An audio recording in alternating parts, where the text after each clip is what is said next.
vibe, les tripes et les enceintes. Calibi et Ria font triper les gens dingues. Joue pas les bowlers, on sait que tu te sens bien. Je dégaine le phrase et la salle sans le crâne. Et ce soir je suis pas là pour apaiser tes D'origine mexicaine par son père, argentine par sa mère et élevée par un beau-père libanais, Eria, dont le nom signifie « celui qui s'élève » en nubien, est le porte-drapeau d'une Genève cosmopolite. Le rappeur, présent sur la scène locale depuis 1998, a sorti son deuxième album, Retour à l'essentiel, fin 2014. Portrait. Moi c'est Eria, je viens de Genève, des Paquis à la base.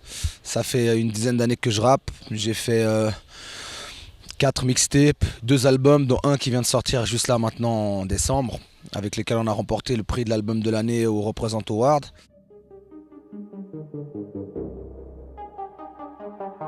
Étant plus jeune, j'avais besoin de vider le sac, j'avais des conflits personnels, des conflits avec la société, des conflits avec tout le monde en fait. Et j'ai trouvé un exitoire là-dedans. J'ai toujours aimé la musique, je me suis toujours resté à la musique, j'ai fait de la batterie, de la guitare, de la percu. Puis le rap, ça arrivait à moi, voilà. Moi j'ai pris ça comme ça et depuis j'ai pas lâché.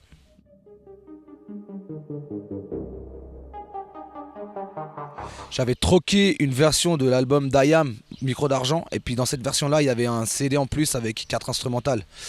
Et tout de suite, je me suis dit, en fait, pourquoi pas faire mon rap, moi, mon truc.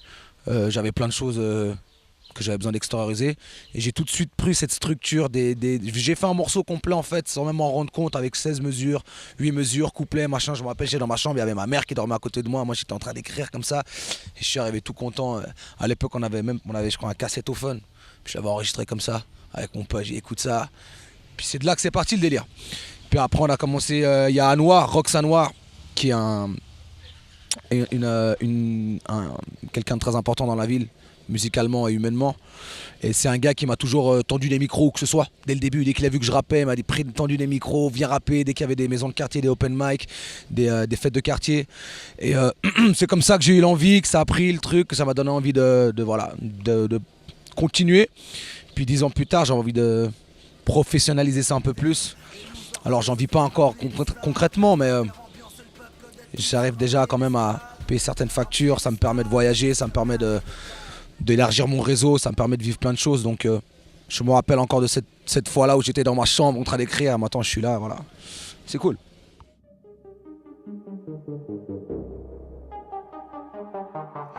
Il y a un moment qui était très important pour moi, c'est une collaboration avec Kenny Arcana que j'avais fait à l'époque où elle m'avait invité sur scène. On s'était rencontrés au Paquis lors de son concert Sauvage.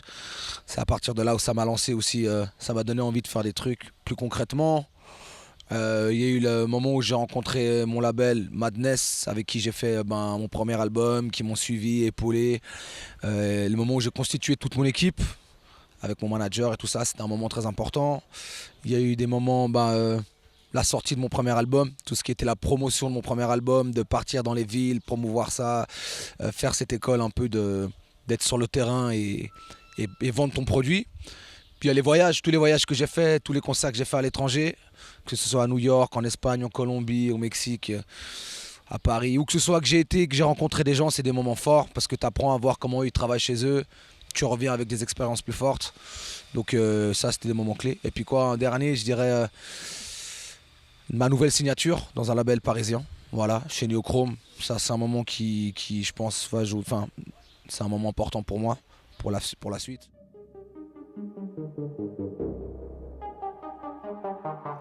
C'est eux qui sont venus me chercher en fait, à la base. C'est une coproduction avec mon label actuel qui s'appelle le Madness. Et ce qui est déjà bien, c'est que c'est une ouverture sur la France. J'ai déjà collaboré en France, j'ai déjà des entrées sur certains sites. Mais là, c'est la conception de l'album, elle part depuis l'intérieur en fait. On va tout faire sur Paris, on va tout développer depuis là-bas. Je vais pas vendre la peau de l'ours avant de l'avoir tué, mais voilà, je reste concentré sur un nouveau projet avec eux. On va voir ce que ça donne, on va voir comment on développe ça. J'espère pouvoir m'élargir, pouvoir choper plus de dates là-bas, avoir plus de visibilité. C'est un peu ça le but. Parallèlement, je vais continuer à faire ce que je faisais ici, le même travail, avec le même acharnement. Et puis voilà, j'espère que ça m'ouvrira plus de portes. C'est un step en plus. Voilà, en attendant le prochain step, parce qu'il en est.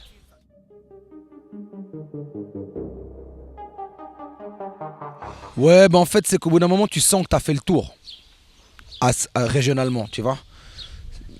Il y a un moment donné où tu sens que ton réseau, il bloque, t'arrives plus à dépasser certaines il y a certaines portes que tu n'arrives pas à ouvrir. À moins que tu aies quelqu'un, un piston, un gars qui soit vraiment le mec qui est linké avec tout le monde et puis que ce soit ton manager.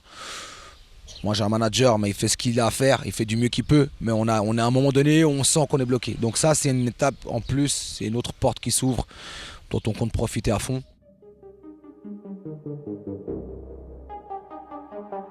J'ai eu des bons retours.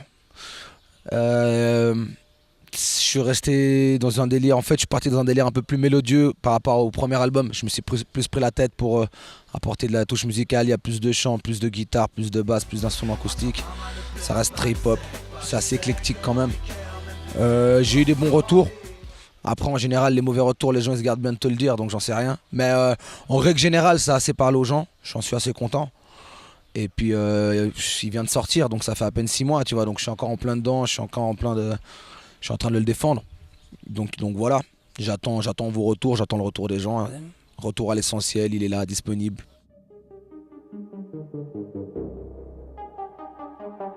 Donc, moi j'aime le rap, j'aime la soul, j'aime le rock.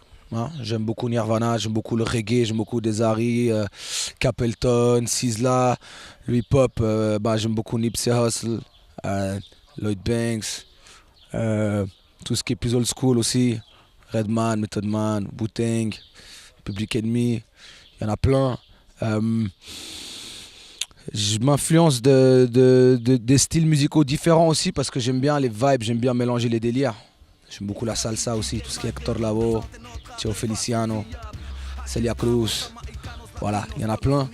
Dans le rap français en ce moment, il y a Youssoupha qui me parle. J'ai de la peine avec ce qui se fait, bien qu'il y ait pas mal d'artistes qui soient bons. Je viens d'écouter l'album Anekfeu, j'ai trouvé ça cool. Et sinon c'est vrai que je prends un peu de distance avec le rap français pour garder moi mes inspirations et rester dans mon truc. Ce que j'observe autour de moi, mes expériences, mes galères, mes bons moments, ce qui se passe autour dans le monde. J'essaie d'avoir un ressenti plus profond que juste ce que tu peux voir en fait, ce que les yeux te montrent. Essayer d'aller voir un peu derrière ce qui se cache des personnes. Trouver un peu plus de profondeur, essayer de casser les barrières qu'il y a entre toi et moi, entre nous et les autres.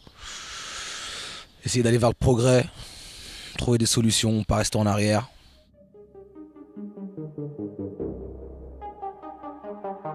Dans une petite ville comme Genève, c'est important d'essayer de marcher ensemble, pas se marcher sur les pattes. C'est important que le reste, que les structures, les professionnels s'intéressent à ce qui se passe ici parce qu'il y a vraiment de quoi faire ailleurs. Il y a vraiment de quoi, si on manque d'exposition ici, donc si on pouvait nous exposer mieux, je parle pas dans un discours un peu de... C'est à nous de faire le travail aussi, tu vois ce que je veux dire. Mais c'est bien que les gens s'en rendent compte et puis que les professionnels nous donnent une chance aussi de pouvoir nous ouvrir à un plus grand public. Mais la scène émergente genevoise, même les anciens, il y a plein d'artistes qui sont forts. J'ai pas envie de les citer, ils savent qui ils sont.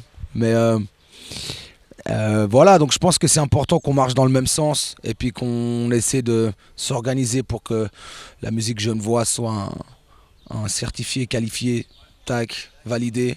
Et puis que les gens ne pensent qu'à ça quand ils écoutent le rap genevois. À mon avis, il y a du bon rap dans toute la Suisse. Mais à mon humble avis, c'est vraiment en Genève qu'il y a le plus de talent, que ça pète le plus, où il y a une authenticité dans la lyrics, les prods. Ça rentre tout de suite plus crème, tu vois, ça passe plus authentique. Souvent dans le rap suisse, t'écoutes des trucs, c'est un peu fake, c'est un peu fait à l'arrache. Chez nous, on a vraiment quand même un truc authentique. Je sais pas si c'est dû au fait qu'on soit entre la France, la Suisse, qu'on se considère pas vraiment comme des Suisses, qu'on se considère pas du tout comme des Français, mais qu'on soit un melting pot, on vient tous de partout. Je pense que c'est des choses qui jouent beaucoup dans notre musique et il faut que ça en soit une force.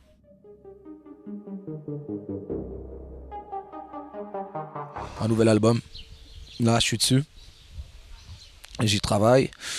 Nouvel album et puis voilà, là je suis en train de m'organiser pour faire des trucs à Dakar avec une marque d'habits qui s'appelle Dogs Jam, qui prône l'unité. En fait ça veut dire l'unité entre les peuples, il me semble, en Wolof. Et c'est eux qui vont sponsoriser aussi d'ailleurs toute la tenue vestimentaire de notre prochain projet au Burkina Faso. Et voilà, donc prochain projet c'est ça là pour l'instant, c'est faire ce délire à Dakar.